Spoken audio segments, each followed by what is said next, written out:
And no, Anise, Gerald, Anise. Andy, I can't. Two of you. I haven't had enough caffeine today. We're live, You should cut down on the Gerald. Your story's next, so you go second.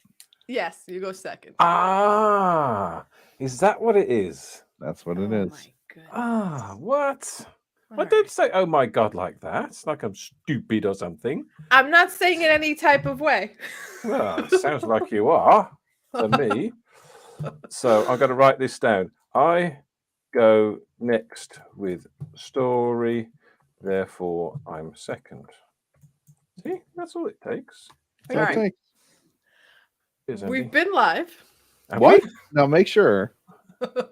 Yes. I see. You're too late now. All right. This is Literary Roadhouse. One short story once a week. I'm Anais. I'm Gerald. And I'm Andy. Okay. I'm very excited because this is going to be another episode of Anais Argues with Gerald and Andy. So here we go. Cool. All right. So this week we read Bettering Myself by Ottessa Moshfegh. It's a story told in first person from the perspective of a secular divorced Catholic school teacher who is also an alcoholic. The story follows her over a fuzzy time period. Her life is a mess as she makes destructive decisions until her ex-husband says he'll be in town next week. She makes, for a brief moment, slightly better decisions as her fantasies get ahead of her. During their meetup, he asks her to stop calling him and offers to pay her to get her to stop. She spirals after that, considers resigning from her job, then one day visits the Catholic church attached to her school seeking tenderness, but the door is locked. She tears up her resignation letter. The end. The end. Story.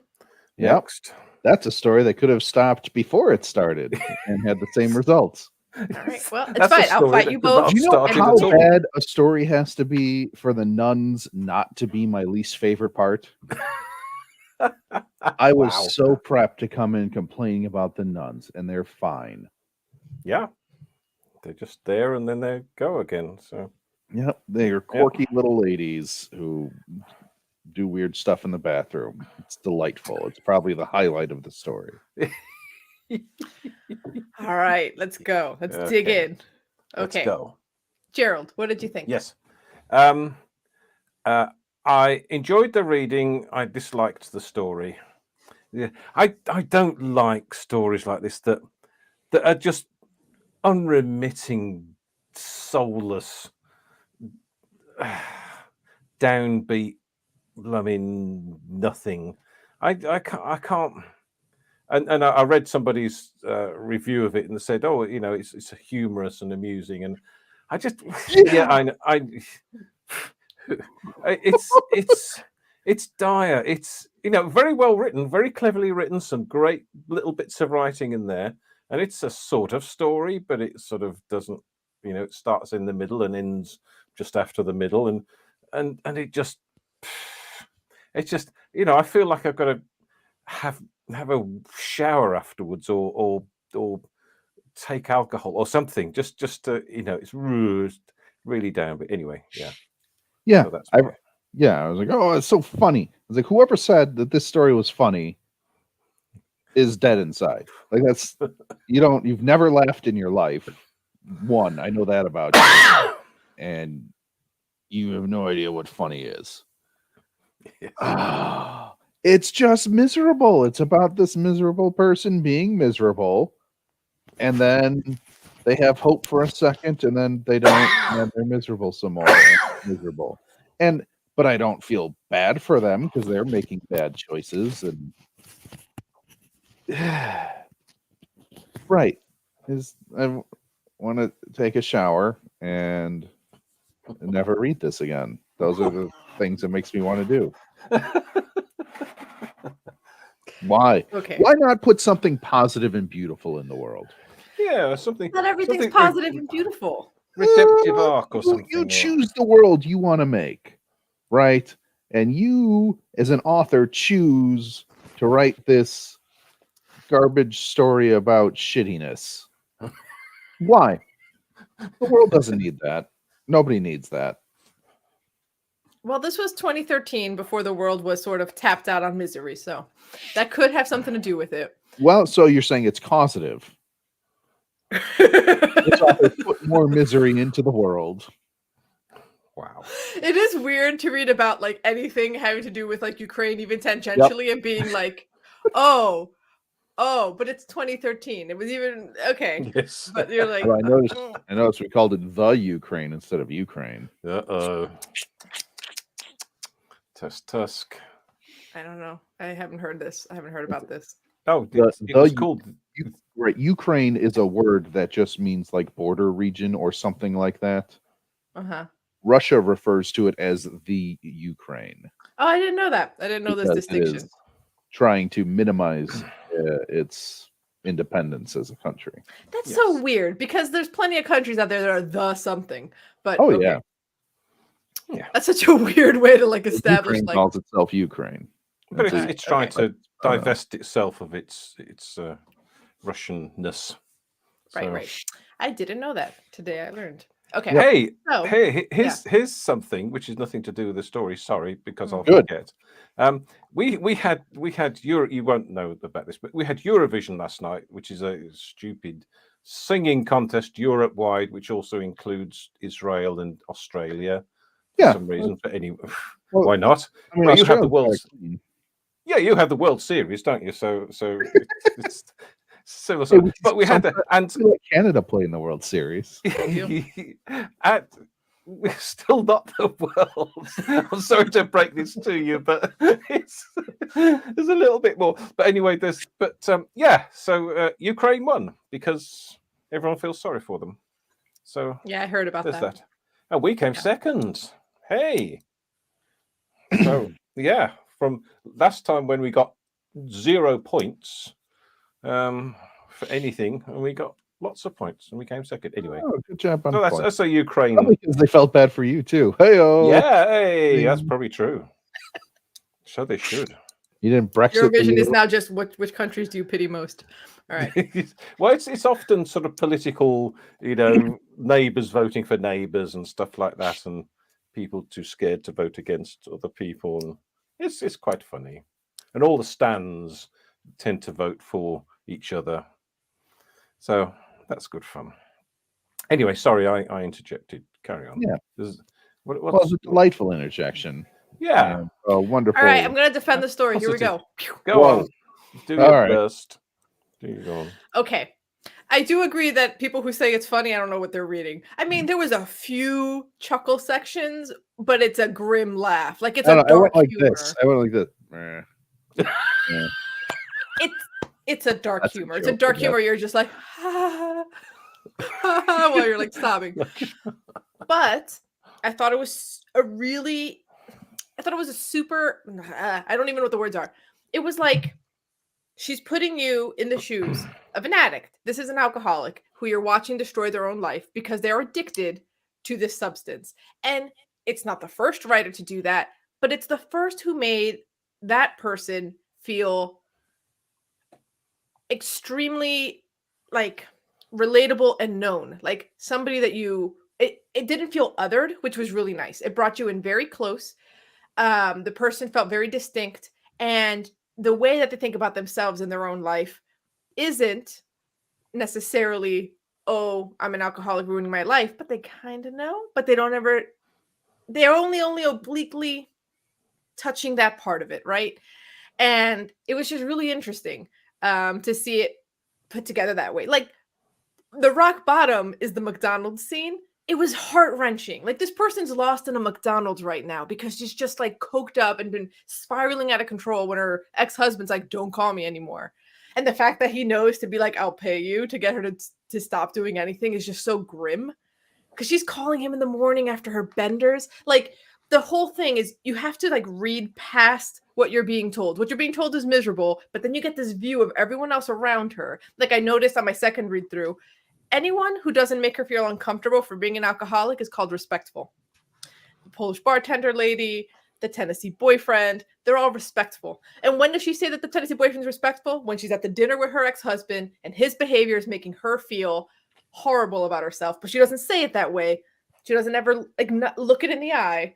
And then she's just like, I miss my ex-boyfriend now, who she's been complaining about and who she described in the most unflattering terms. Like I've never seen a less sexy description of a person you're with, right? And it's like, oh, I miss him now because he was respectful, because he never made her feel shitty for her alcoholism.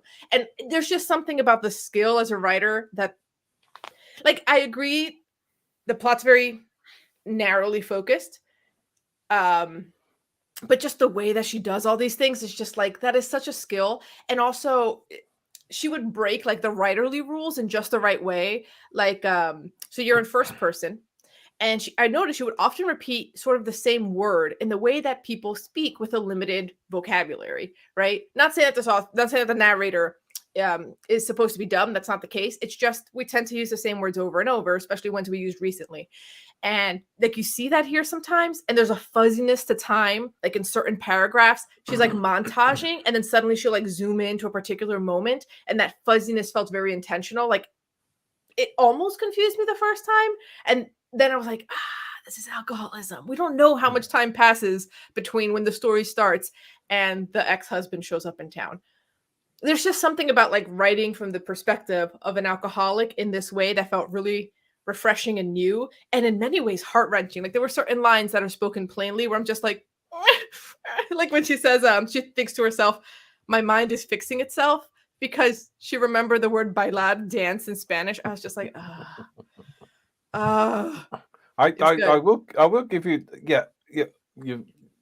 you're right in that it's not about alcoholism, even though it's there front and center and it's obvious.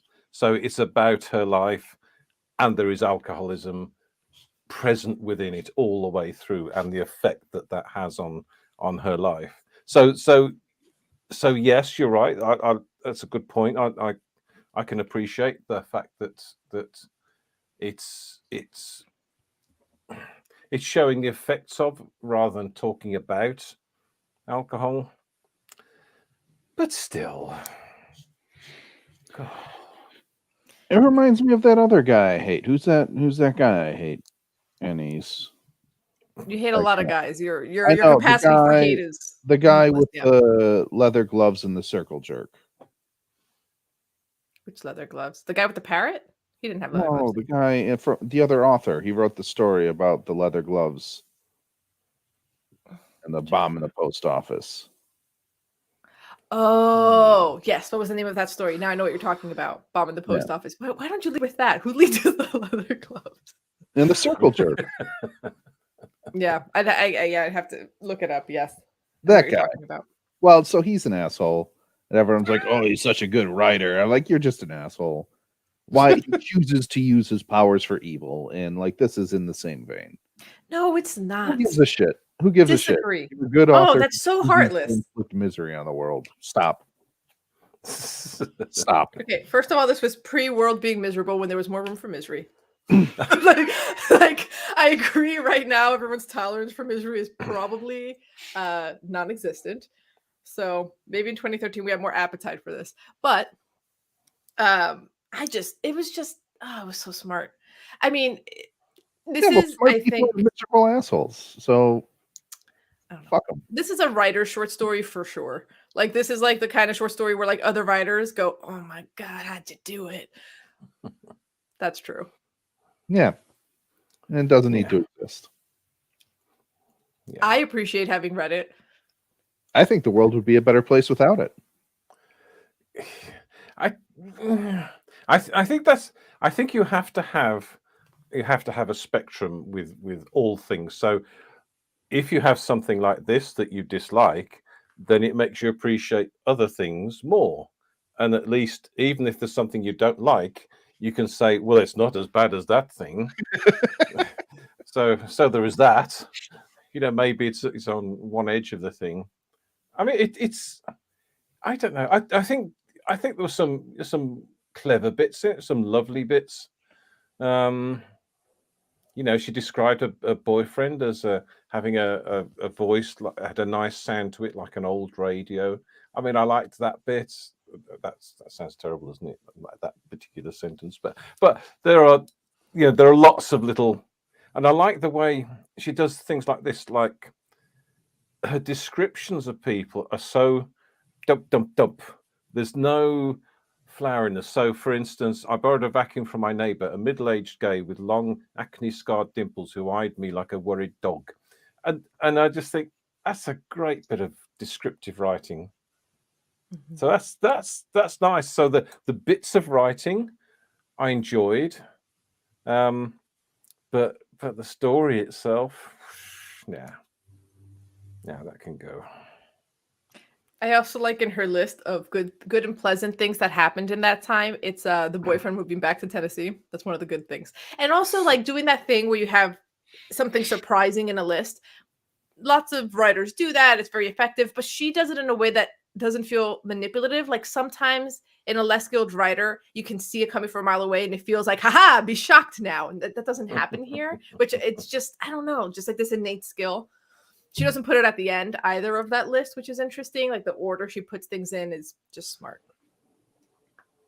And things like when she'd agreed the deal with the ex-husband, and then she said, "Okay, I'll take the deal."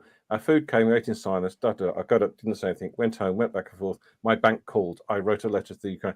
So she didn't say, "I got the money." My bank called. Just and that's all she. So that's clever. Mhm. Didn't saying things without saying them. And also like hinting at just how dire her alcoholism is she has this moment in the restaurant where she realizes I should order, pretend to go to the bathroom and leave, but I already ordered the wine. I should stay for the wine, right? Like there's just this, it's just really smart. And those two thoughts are separated. So it's like this, right? Like if they followed each other one after the other, it's leading the reader to the conclusion you want in a way that might feel a little heavy-handed. Honestly, it would be fine. But this writer's like much more subtle than that. So instead she breaks it up, has the ex-boyfriend say something, and then comes back. So it's like this, I thought you were leaving 2 seconds ago. So it's a little, it throws you for a loop a little more just because of that choice in the pacing. I don't know. It's really smart. So I feel like I learned a lot. Yeah. It's so in that respect, it is a good piece of instruction. It's a good thing for a writer to read and to look at and analyze. But I think I'm certainly reading it as a reader would, and I didn't enjoy the reading. I enjoyed the reading, but I didn't enjoy the story. So that's my summing up. It might be a little bit that the story doesn't give you enough time to want to root for her. So you're not to the no point where you're like, don't do that. Like you're like, yeah, you're gonna do that. So you might already be resigned to her chaos life. So then you're not as engaged if you're already resigned. So there's not enough room for you to really like care about these decisions she's making, and that might be a fault of it, I guess.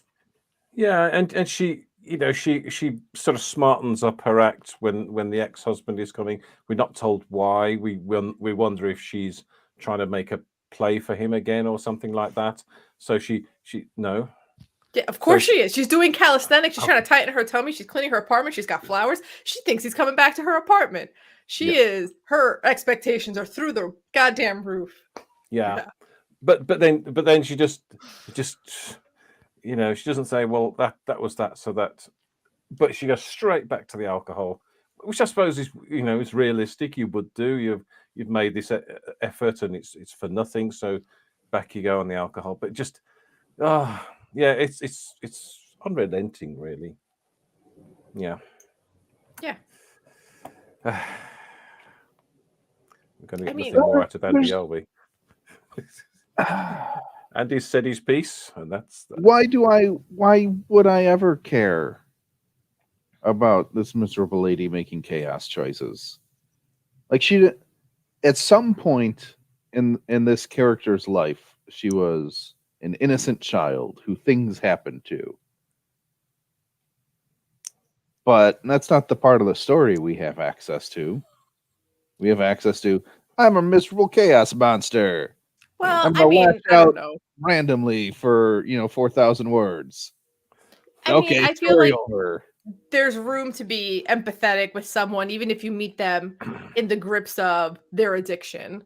Like, you don't get the sense that she's a bad person at any point. She's just really broken. I mean, okay, the one thing that I'm just like, girl, can you not do that? Is anytime something gets hard, she runs from it by being like doing like shock and awe kind of stuff. Like calculus gets too hard. Let me talk about anal sex to teenagers. Like, girl, can you not just go find your colleague who's better at math than you? Like, go get better at math. But no, she can't because she's addicted. Yeah. And I think you could root for her if there was a bit of sort of solemnity, a bit of quiet reflection, or a bit of discussion with, or a bit of dialogue with a friend, or something else, where she reflected on her life and she reflected and she realizes. But then alcoholics probably don't realize what they're doing. Right. They're just doing. Or like they realize, but they can't. Well, They right, 'cause can't. when it was time for her to clean up her act, she knew exactly what to do to clean up her Yes. act. Yes, Mm. exactly. They know, but in the grips of it, you have to put up a blinder to yourself. And I think that was very honest. Like I liked that when she's, I don't know, I keep thinking of people I know, it's not alcohol, it's weed, but it's like a similar thing. Like there's this functional, like kind of like dependency on it. And there's all these justifications, and you gravitate towards the people who let you get away with it. They're all respectful. Yeah. Also, It just the felt really boyfriend from honest. Tennessee or South Carolina? I think Tennessee.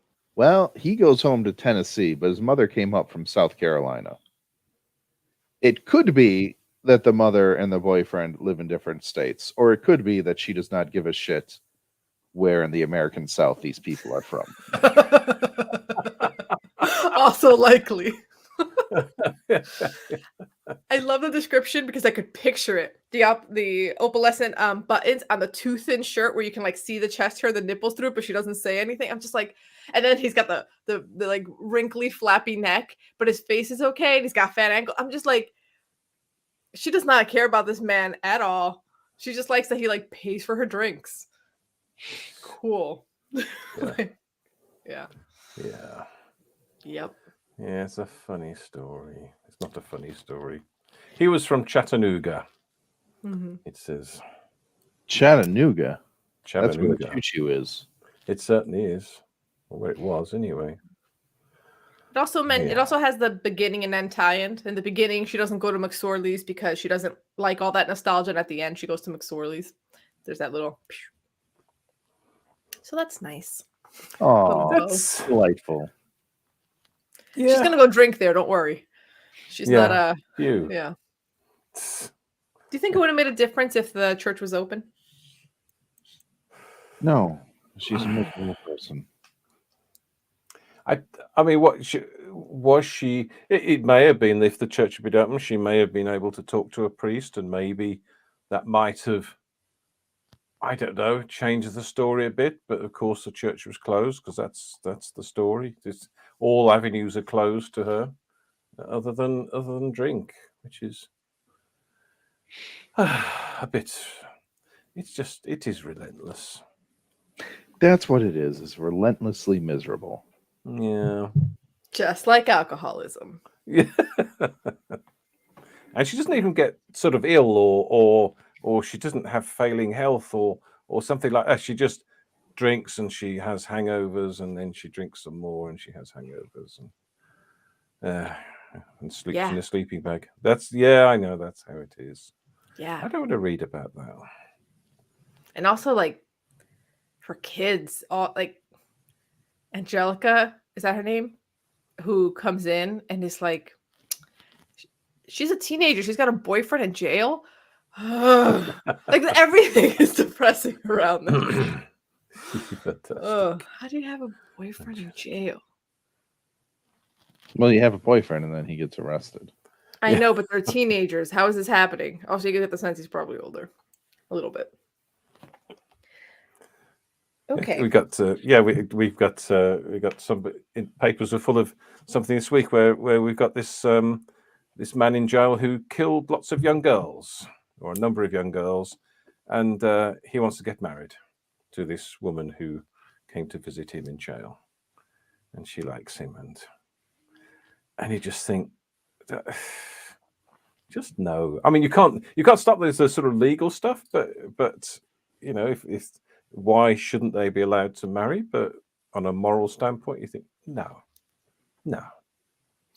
There's a reality TV show somebody was describing to me recently where it's like inmates getting out of prison and they, through letters and stuff, like got boyfriends and girlfriends on the outside, but normally they have multiples and they were kind of like using them for money for commissary. The whole thing's wild. Anyway, this reality show is a train wreck. I haven't seen it, but I've heard about it. Yeah, like this is like a whole thing. And then it follows them for a while after they leave jail and all the drama with their like multiple, you know, epistolary boyfriends and girlfriends who like believe they were the only one. Wow. I don't know, man. Well, you get a lot of time to write letters in jail. Yeah. And probably some good ones too. Like the letters from Birmingham prison. Don't know. They're good letters. Are they? Yeah. You tell me. I feel like I'm missing a reference. Yeah, me too. Andy's Googling it now. Letters from Birmingham prison. Oh, I'm sorry. No, it is Birmingham jail. That makes more sense. Okay. Yeah. Okay. Is it Birmingham, your Birmingham, or Birmingham, my Birmingham? My Birmingham. Your Birmingham. Okay. Yeah.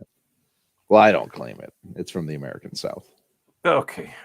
Like South Alabama? Carolina, Tennessee, or something. Is it Alabama, Birmingham, Alabama? South Carolina, Tennessee. No one knows. They're all the same. They're not even near each other on the map. Okay, so I guess the best part is we're just like, we're all over the place. All right. I'm glad you said that, not me. Yeah. So. So. Anything else we want to say? I'm through my notes. I wish clever people would use their powers for good instead of She evil. might. This is just one short story. This isn't the only thing she's It's ever enough. written. All right. Yeah. Someone's put this forward as a piece of jolly fine wordage. No one claimed it was going to be jollifying. Won $10,000. Yeah, that's good. $10,000 to be miserable. Brilliant. Yeah. Hey. You know, I don't even want the $10,000, but they should put me in charge of who gets $10,000. Just make sure this never happened again. Yeah. All right. Let's do numbers. Oh, geez, this is going to be difficult. Yes. Okay. Oh.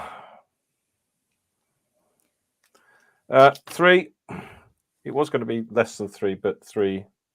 No, I can't recommend this at all. Just no one should read this.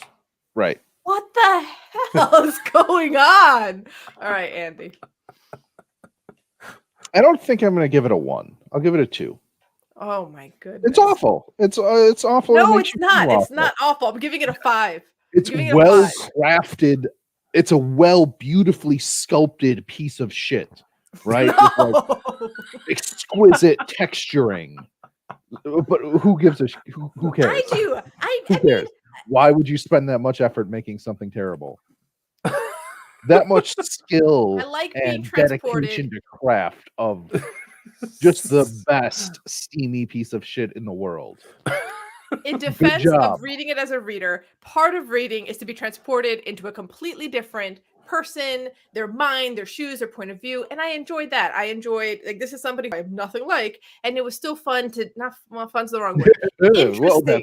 Interesting and engaging to be in her shoes for some time, not that long. For a novel, no, it might be too oppressive. But maybe, I don't know. I trust this writer to know when to give me levity. Honestly, she's that good. But for this length, it was engaging to be in this thing that I know very little about. So that's in defense of it as a reader. Yeah. Anyway, I'm giving it a 5. Okay. Yeah, good luck. You're wrong, but good luck. Let's see if that sticks. I'd say in our critique group a couple of months ago, someone reminded me of this recently, that someone gave me a critique and told me why everything I was doing was wrong. So I said, thank you for that. You're wrong, but thank you. because I think when people are wrong, they need to be told.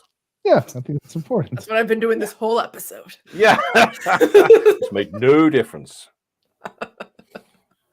Yes, it did. You were going to give it lower than a 3. Yeah. That's true. Yeah. Andy was contemplating a 1. Here we go. So good. Ottessa, Good job. thank me. I got another job. point out of them. She doesn't need to thank me. She got her $10,000. All right. Yes. So, Gerald, what are we reading next week? Yeah, this is going to be exciting. I'm just going to build it up a lot right now.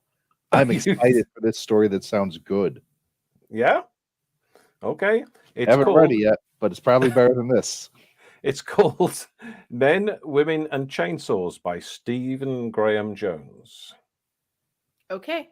But before you go, visit our Facebook discussion group and describe an X in the least flattering details as possible and see if you can top the narrator's description of this guy. I dare you to try. I don't think it's possible. Also, prevent the podcast rock bottom by leaving a review where you get your pod and by contributing to our podcast expenses at patreon.com/literary roadhouse. Every bit helps. And as always, share this podcast with the obnoxious sophomore flipping books off windowsills in your life. Until next time, read a good story.